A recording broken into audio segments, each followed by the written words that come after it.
Los objetivos que se fijaron rumbo al 2030 parecen ser una lista de buenos deseos. Aquí la segunda parte de todo aquello que nos queda por hacer en los próximos 10 años en voz de Pamela Cerdeira. Y minutos después en Picando, ¿qué nos dejó de bueno la pandemia?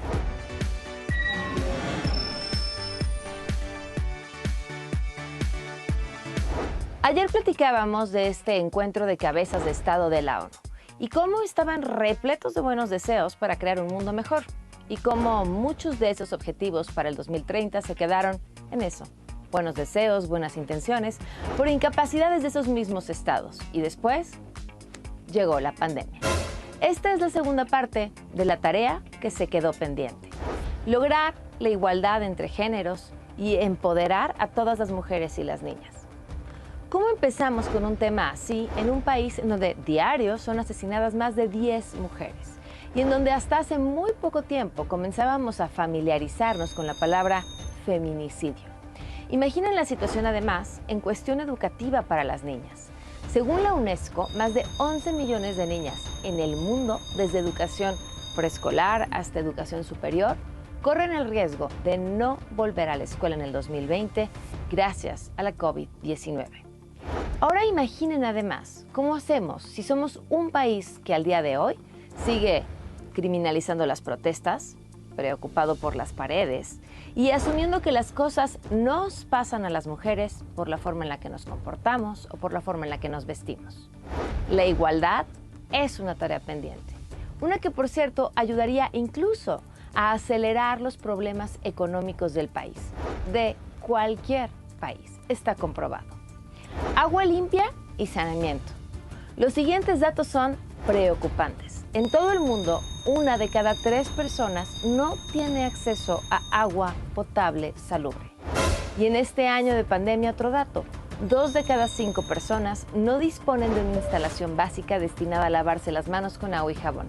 Imaginen esa pesadilla en tiempos en los que todo indica que lavarnos las manos adecuadamente puede ser la diferencia entre contagiarnos o no de coronavirus.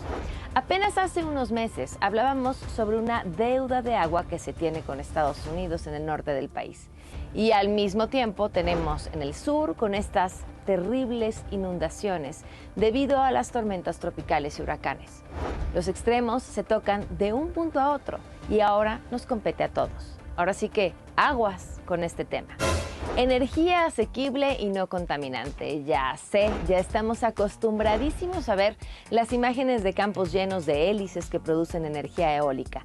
También escuchar historias sobre plantas con paneles solares que abastecen ciudades enteras y otro tipo de tecnologías limpias. Y que además podrían suponer la diferencia entre un futuro desastroso en cuanto a condiciones climáticas se refiere y uno un tanto más humano. Aún así, y más allá de las críticas que se puedan hacer a las políticas públicas que se toman en torno al tipo de energías que consumimos, hay muchas cosas que están directamente relacionadas con la producción de energía, el consumo de esta y por supuesto los efectos que tiene y que nos competen directamente a nosotros. Desde, pensemos, la forma en la que consumimos en casa, ese foco de más, ese aparato conectado todo el tiempo, ese calentador automático de agua, hasta cómo nos movemos y cómo educamos a nuestras familias a hacerlo.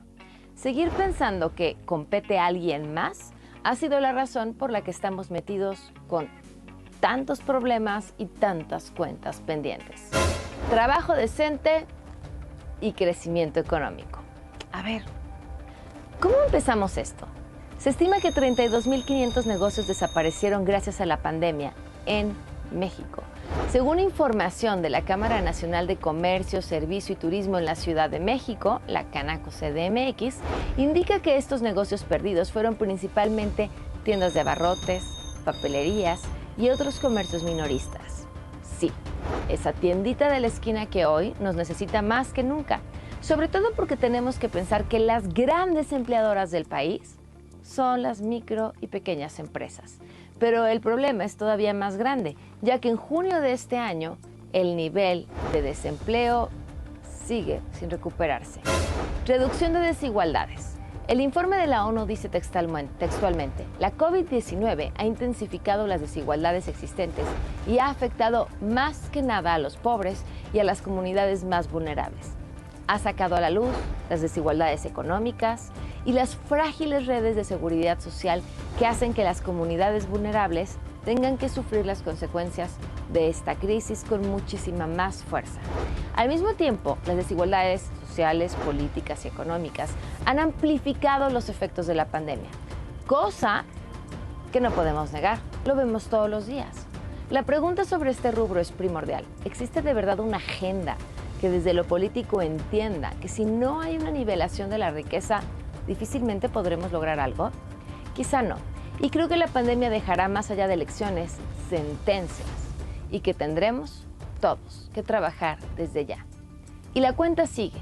Hemos hablado en estos días sobre los temas importantes y la clave es que cada uno de nosotros asuma la importancia de que se conviertan en agenda para nuestro país. Que los temas no se queden en el olvido y seamos capaces de construir ciudades sostenibles, producir y consumir responsablemente, tener de verdad una agenda que entienda de cambio climático, velar por la vida submarina, los ecosistemas terrestres, además de la paz y la justicia a través de instituciones sólidas y sobre todo las alianzas entre países, para que esto pueda lograrse. Nos quedan 10 años. La cuenta regresiva ya está aquí.